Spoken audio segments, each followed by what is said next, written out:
প্রভাবক তিওয়ারি কিন্তু আপনারা জানেন আগে ভাইস প্রেসিডেন্ট ছিল, এখন রাজ্য কমিটির সদস্য এবং অন্যান্য অনেকগুলো রাজ্য প্রভাবকের উপর আলাদা করে আছে। পাশে বসা আছে দীপাঞ্জন গুহ। এই যে বিস্তারক যোজনা চলছে, পুরো বিস্তারক যোজনার দায়িত্বে নিয়ে আছেন এবং রাজ্যে যে ট্রেনিং সেল আছে, সেই ট্রেনিং বিভাগের সর্বোচ্চ দায়িত্বে দীপাঞ্জনরা আছে। রাজ্য সরকার ইতিমধ্যে তারকেশ্বর উন্নয়ন পরিষদ গঠন করে তারকেশ্বর উন্নয়ন পরিষদের চেয়ারম্যান হিসাবে ফিরাদ হাকিম ওরফে ববি হাকিমের নাম তারা সেখানে যুক্ত করেছে। আমরা এই বিষয়টাতে হতবাক হয়ে যাচ্ছি, কারণ তারকেশ্বর মন্দির কেন্দ্র করে তারকেশ্বর নগরী গড়ে উঠেছে। মন্দির ছাড়া ওই নগরীর কোনো আলাদা সরকারের অস্তিত্ব নেই, শুধু একটা জনপদ ধরা যেতে পারে, যেখানে তারকেশ্বর মন্দিরের মতো একটি ঐতিহ্যবাহী শিব মন্দির, সেই স্থানে উন্নয়নের চেয়ারম্যান একজন মুসলিম ধর্মাবলম্বী। এটা স্বাভাবিকভাবেই অনেক মানুষের মনে নানান আশঙ্কা সঞ্চার করছে। ইতিমধ্যে ওই মন্দিরে কয়েকজন পুরোহিত এবং মন্দিরের অন্যান্য লোকেরাও আমাদের সাথে আলাদাভাবে কথা বলেছে, কিন্তু তৃণমূলের ভয়ে কেউ সেখানে মুখ খুলতে পারছেন না। আমি মনে করি এটা যে রাজ্য সরকার করেছে সম্পূর্ণভাবে উদ্দেশ্য প্রণোদিতভাবে করেছে। উদ্দেশ্য প্রণোদিতভাবে ধীরে ধীরে সমস্ত ইনস্টিটিউশনগুলিকে ধর্মীয় রঙে রাঙানো যে একটা প্রচেষ্টা, তার সাথে একটা ধর্মীয় আগ্রাসন আমরা এখানে দেখতে পাচ্ছি। কদিন আগে তিনি ফুরফুরা শরীফ উন্নয়ন পরিষদ করেছিলেন। ফুরফুরা শরীফ উন্নয়ন পরিষদেরও চেয়ারম্যান ফিরহাদ হাকিম। তো যদি ধর্মনিরপেক্ষ দৃষ্টিকোণ দেখানোর জন্য তারকেশ্বর উন্নয়ন বোর্ডের চেয়ারম্যান ফিরহাদ হাকিম হন, তাহলে ফুরফুরা শরীফ উন্নয়ন বোর্ডের চেয়ারম্যান পার্থ চ্যাটার্জি বা সেরকম কোন একজন হিন্দু হতে পারতেন। সেই জন্য রাজ্যের মুখ্যমন্ত্রীকে আমরা পরিষ্কারভাবে বলছি, যদি সত্যিকারের ধর্মনিরপেক্ষতা কোন নিদর্শন রাখতে চান, তাহলে ফুরফুরা শরীফের চেয়ারম্যান কোন একজন হিন্দু ব্যক্তিকে করুন, সে পার্থ চ্যাটার্জি হোক বা অন্য কাউকে হোক, তাহলে বুঝতে পারবো যে সত্যিকারের সরকারের দৃষ্টিভঙ্গি স্বচ্ছ আছে। অতএব এই পদক্ষেপের মধ্য দিয়ে পশ্চিমবাংলায় ধর্মীয় মেরুকরণের আরেকটা পরিকল্পিত রূপ আমরা দেখতে পাচ্ছি বলে আমরা মনে করছি। এই রাজ্যে এই তৃণমূল কংগ্রেসের লোকেরা, সিপিএম এবং কংগ্রেসের লোকেরা সেন্ট্রাল এভিনিউতে গোবংশ ভক্ষণের উৎসব পালন করলেন, বিরাট ধর্মনিরপেক্ষতা দেখালেন যে গোবংশকে দেখো আমরা উদার, আমরা কত ধর্মনিরপেক্ষ। আমি বুঝবো যে সত্যি ওরা উদার। তৃণমূল কংগ্রেস এবং সিপিএম সেই নেতাদের কাছে আমি আবেদন জানাচ্ছি, যখন রমজান মাস চলছে, এই রমজান মাসে ওই সেন্ট্রাল এভিনিউর ওপর ওই জায়গাতে 10 জন 15 জন মুসলিম ব্যক্তিকে ডেকে একটা শুয়োরের মাংস খাওয়ানোর উৎসব তারা করার হিম্মত যদি দেখাতে পারে, তাহলে প্রকৃত ধর্মনিরপেক্ষতার নিদর্শন তৈরি হবে সবাইকে করতে হবে। আমরা কখনো চাই না যে মুসলিম সম্প্রদায়ভুক্ত কোনো ব্যক্তি যারা শুয়োরের মাংস খান না তারা শুয়োরের মাংস খান, খাদ্য তার পছন্দ অনুযায়ী তিনি করবেন। কিন্তু যে নিদর্শন ধর্মনিরপেক্ষ প্রমাণ করতে সেন্ট্রাল এভিনিউর ওই স্থানকে কলঙ্কিত করে সারা বাংলাকে কলঙ্কে লেপে দিয়েছে, আজকে সেই কলঙ্কিত পার্টির নেতাদের আমি বলতে চাই যে পাল্টা একটা কিছু করে দেখান, যাতে বোঝা যায় প্রকৃত উদার আপনারা, আপনাদের মধ্যে সত্যি উদারবাদ কিছু আছে। দ্বিতীয় যে বিষয় আমি আপনাদের বলতে চাই, আপনারা দেখছেন কদিন যাবৎ পাহাড় অগ্নিগর্ভ অবস্থায় আছে। আমি এর আগেও বলেছি, আজকেও বলছি, পাহাড়ে আগুন লাগানোর জন্য দায়ী রাজ্যের মুখ্যমন্ত্রী মমতা ব্যানার্জি।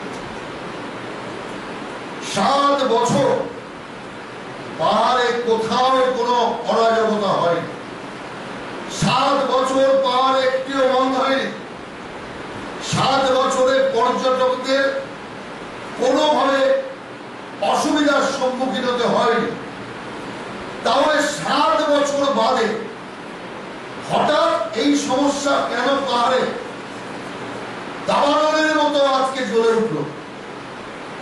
এর পেছনে একটাই কারণ, জোর করে ভাষা গোর্খা জনজাতির উপর চাপিয়ে দেওয়ার চেষ্টা। দ্বিতীয় বিষয়, পুলিশ প্রশাসনকে কাজে লাগে পাহাড়কে তৃণমূলের কবজায় আনা।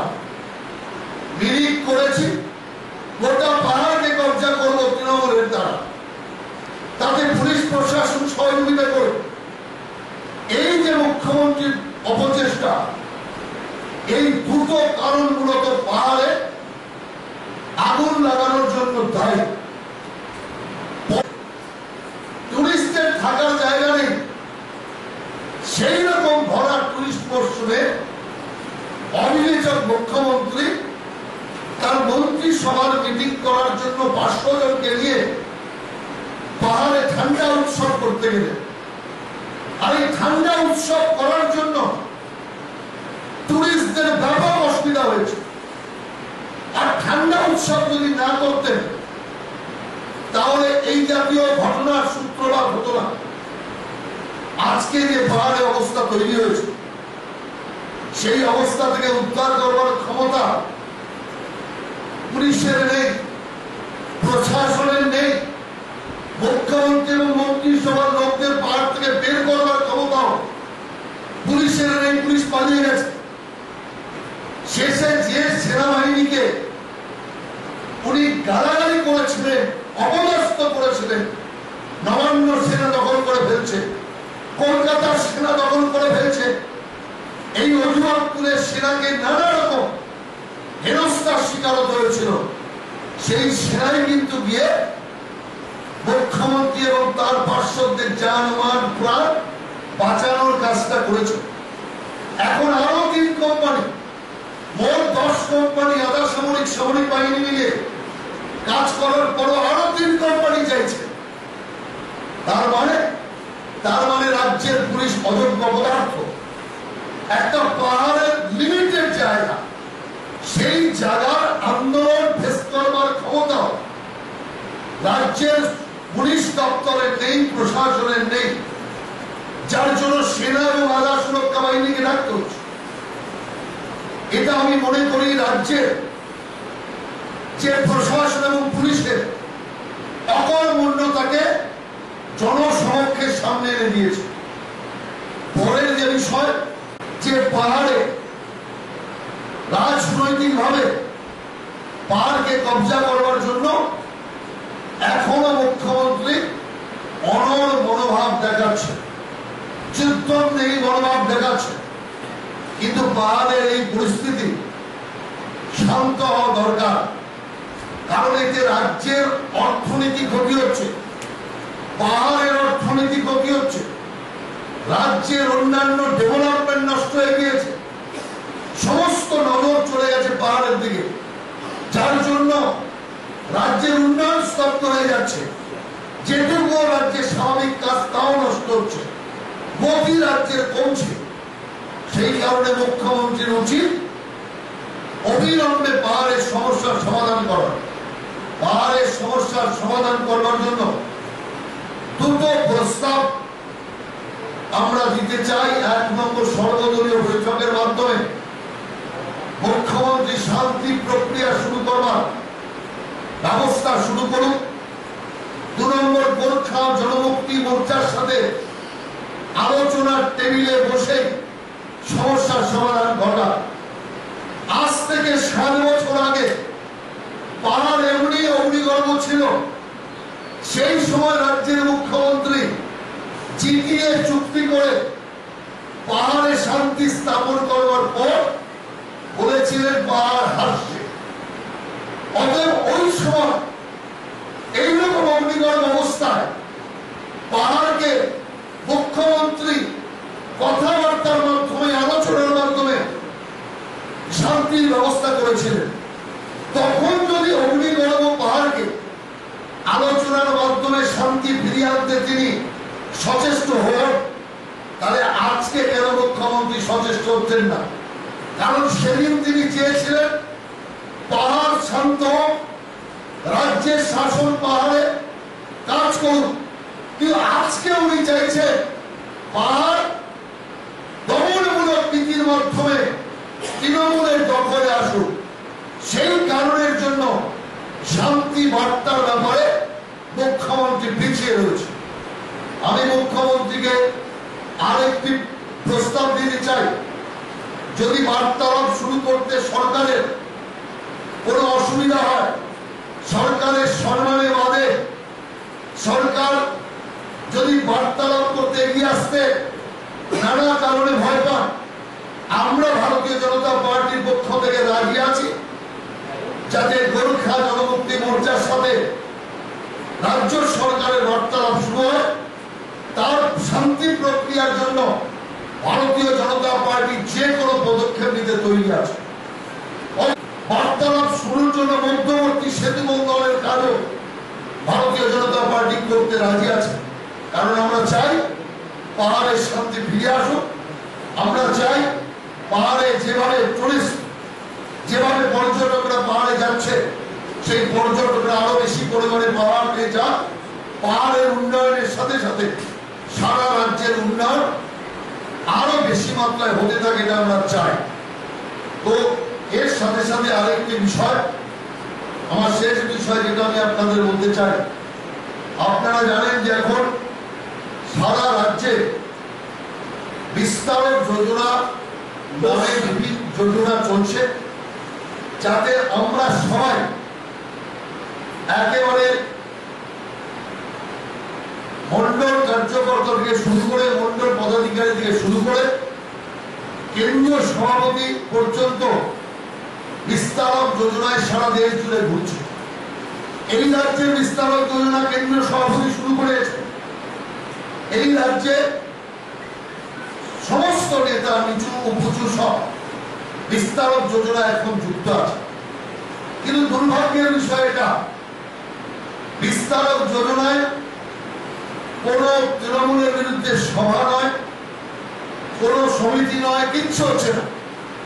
শুধু বাড়ি বাড়ি লোকেরা যাচ্ছে, দীনদয়াল উপাধ্যায় জীবনী সম্পর্কে মানুষকে জানাচ্ছেন যে দীনদয়াল উপাধ্যায়ের 100তম জন্ম শতবার্ষিকী, সেই বিষয়ে বলছেন 3 বছর কেন্দ্রীয় সরকার যে অভূতপূর্ব ঐতিহাসিক কাজ যে নিদর্শন রেখেছে সে সম্পর্কে মানুষকে জানাচ্ছে। এবং কারা কোথায় কেন্দ্রীয় সুবিধা পাননি তাদের নামও নথিভুক্ত করা হচ্ছে। এবং কোন দলিল বাড়িতে কিংবা অতি দরিদ্র কোন বাড়িতে ভোজনের কাজ ওখানে হচ্ছে। এই সামান্য কাজ, কিন্তু তৃণমূল কংগ্রেসের বিজেপি সর্বক্ষেত্রে ভুল দেখছে।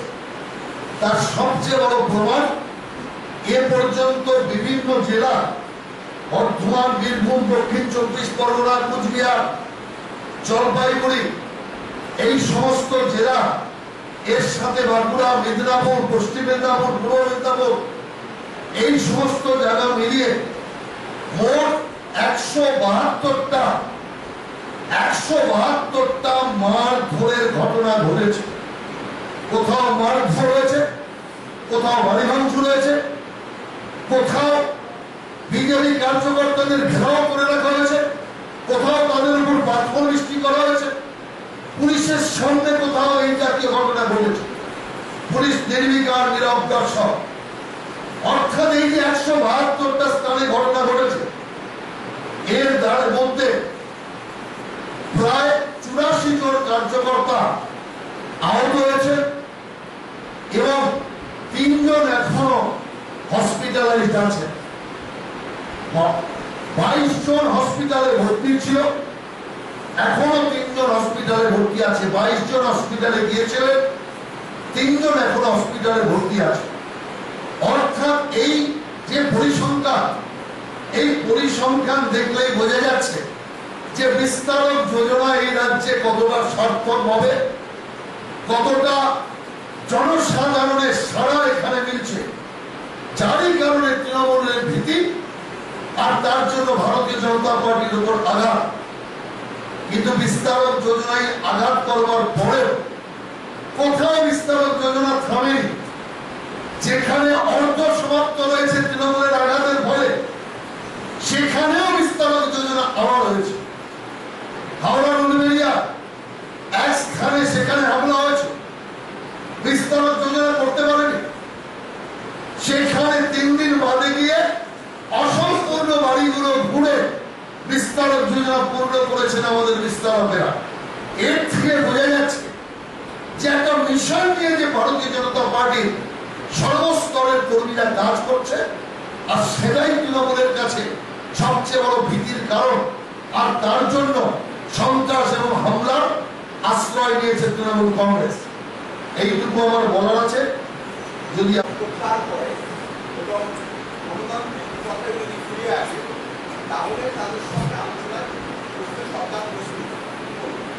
না না না, এর কোনো মানে নেই। এটা তো আলোচনায় বসার পূর্ব মুহূর্তই নয়। যদি আলোচনায় বসার পূর্ব মুহূর্ত হয়, তাহলে তো গোর্খা জনমুক্তি মোর্চা বলতে পারে সেনা আগে প্রত্যাহার করুক, পুলিশ অতিরিক্ত সরিয়ে নিক। এটার কোনো মানে আছে? আমি বলছি না, আমি পাল্টা কথা বলছি যে আলোচনার প্রক্রিয়া শুরু হলে স্বাভাবিকভাবেই আন্দোলন বন্ধ হয়ে যায়। যখনই আলোচনার টেবিলে আসবার আমন্ত্রণ আসে, তখন বন্ধ বা এই জাতীয় যে কার্যক্রম চলতে থাকে তা আপনা আপনি বন্ধ হয়ে যায়। কারণ সরকারকে আলোচনার পরিবেশ তৈরি করতে হবে। সরকার যদি ডিক্টেট করে আলোচনা চালাতে চায়, সে আলোচনা কখনো স্বতঃস্ফূর্ত হয় না, ফলপ্রসূ হয় না। সেই জন্য যদি এটাকে ফলপ্রসূ করতে হয়, তাহলে সরকারকে শান্তির মনোভাব নিয়ে এগোতে হবে। শান্তির মনোভাব নিয়ে এগোলে সহজ হবে। প্রথম সরকার ভেবেছিল যে পুলিশ দিয়ে বা মিলিটারি দিয়ে খুব সহজেই আন্দোলনকে কবজা করে ফেলা যাবে। কিন্তু এখন যেভাবে আগুন দাবানলের মতো ছড়াচ্ছে, কারণ আগুনের ধর্মই তাই, এক জায়গায় লাগলে দাবানলের মতো ধীরে ধীরে বহু জায়গাতে তা গ্রাস করে। মুখ্যমন্ত্রী আগুনটা এক জায়গায় লাগিয়েছে, সেই আগুন সারা পাহাড় ছড়িয়ে পড়ছে। এরপরে সেই আগুনের আঁচ সমতল হতে শুরু করেছে। সেই কারণে মুখ্যমন্ত্রীর উচিত সোজাসুরি শর্ত আরোপ না করে আলোচনার টেবিলে বসা। আলোচনার টেবিলে বসলেই আমার মনে হয় যে আন্দোলন চলছে তার সমস্ত বন্ধ হয়ে যাবে। সেই কারণে সরকারের উচিত ওখানে যে দমন পীড়ন নীতি সরকার চালাচ্ছে, যেভাবে ধরপাকড় চালাচ্ছে, যেভাবে মারধর চালাচ্ছে, এই জিনিসগুলো সরকারকে বন্ধ করা উচিত। অতএব তবেই আলোচনার পরিবেশ তৈরি হবে। সরকার যদি এক পক্ষকে শুধু বলে এটা করো সেটা করো, তাহলে সরকারের সাথে আলোচনা কে করবে? সরকারকেও পিছিয়ে আসতে হবে।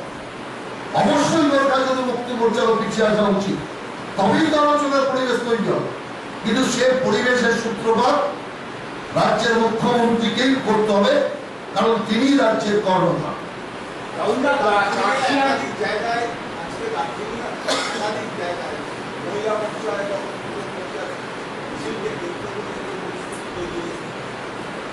বহু জায়গায় গাড়ি একাধিক গাড়িতে আগুন লাগিয়ে দেওয়া হয়েছে, বেশ কয়েকজন গরম হয়েছে, মারা গিয়েছেন। এই গোটা যে একটা সিগন্যাল দেখুন, আমি তো এইমাত্র বললাম, আগুন যদি লাগাবেন, সে আগুন নেভানোর যদি ব্যবস্থা না করবেন, আগুন তো বাড়তে থাকবে। আগুন লাগিয়েছে মুখ্যমন্ত্রী, সেই আগুন নেভানোর ব্যবস্থা না করে উল্টো তাতে দাহ্য পদার্থ ঢালছেন, তো আগুনের চেহারা তো বাড়তেই থাকবে। সেই কারণেই বলছি, যাতে আগুন ব্যাপকভাবে আর ছড়িয়ে পড়তে না পারে, তার আজ যাতে নিচে পর্যন্ত চলে না আসে, তার জন্য উচিত এই মুহূর্তে আগুন নেভানো। আর আগুন নেভানোর একটাই রাস্তা হচ্ছে শান্তি প্রক্রিয়ার জন্য বার্তালাপ শুরু করা। শান্তি প্রক্রিয়ার জন্য বার্তালাপ শুরু করতে সরকারের যদি কোনো অসুবিধা থাকে, ভারতীয় জনতা পার্টি মধ্যস্থতাকারীর ভূমিকা নিতেও কোনো আপত্তি নেই, কারণ আমরা যে কোনো মূল্যে চাই শান্তি। কিন্তু মুখ্যমন্ত্রী যতক্ষণ পর্যন্ত অনড় থাকবেন, শান্তির পক্ষে যতক্ষণ পর্যন্ত তিনি না হাঁটতে শুরু করবেন, ততক্ষণ পর্যন্ত শান্তির বাতাবরণ তৈরি হবে না।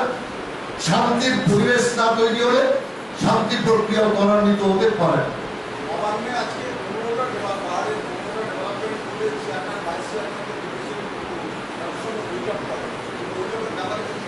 হ্যাঁ, নবান্নে আজকে পাহাড়ের যে 15টা পর্ষদ ডেভেলপমেন্ট বোর্ড যেগুলো করতে হয়েছে, তাদের চেয়ারম্যান ভাইস চেয়ারম্যানকে ডেকেছিলেন।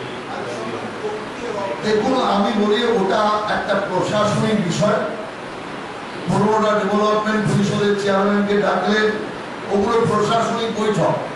এই যে জিনিসটা চলছে, এটা প্রশাসনের সাথে কোনো তালমিল নেই। এটা একটা আন্দোলন, রাজনৈতিক আন্দোলন, যে আন্দোলনটা ধীরে ধীরে জন আন্দোলনের রূপ নিতে শুরু করেছে। অতীতে পাহাড়ে যে অবস্থা ছিল, সেই অবস্থার দিকে এগোচ্ছে। প্রথম যেটা শুরু হয়েছে, সেটা কিন্তু একটা রাজনৈতিক আন্দোলন দিয়ে পাহাড়ে শুরু হয়েছে, জন আন্দোলন ছিল না। কিন্তু ধীরে ধীরে আন্দোলনটা কিন্তু জন আন্দোলনের চেহারা নিচ্ছে।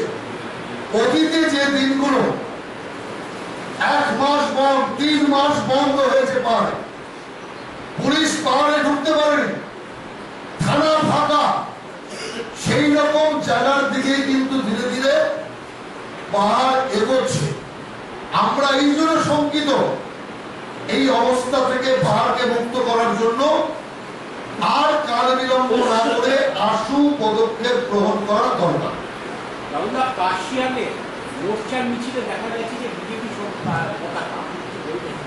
দেখুন, বিজেপি কোনো আন্দোলনে নেই। কেউ যদি কোনো পতাকা নিয়ে যদি ওখানে থাকে, আমাদের কিছু করার নেই। মোর্চার সাথে আমাদের রাজনৈতিক সম্পর্ক আছে, কিন্তু পাহাড়ে যে আন্দোলন চলছে, সেই আন্দোলন গোর্খা জনমুক্তি মোর্চা নিজস্ব আন্দোলন, তাদের দ্বারা পরিচালিত আন্দোলন, ওখানকার সাধারণ মানুষের আন্দোলন। ভারতীয় জনতা পার্টি ওই আন্দোলনে সরাসরি ভাবে কোনোভাবেই যুক্ত নয়। ভারতীয় জনতা পার্টি প্রত্যক্ষ বা পরোক্ষ কোনোভাবেই ওই আন্দোলনের সাথে যুক্ত নয়। আমরা চাই পাহাড়ের উন্নয়ন হোক, আর পাহাড়ের উন্নয়নের জন্য শান্তি প্রক্রিয়া শুরু হোক, পাহাড়ের দমন পীড়ন নীতি বন্ধ হোক, পাহাড় স্বাভাবিক হোক। ঠিক আছে।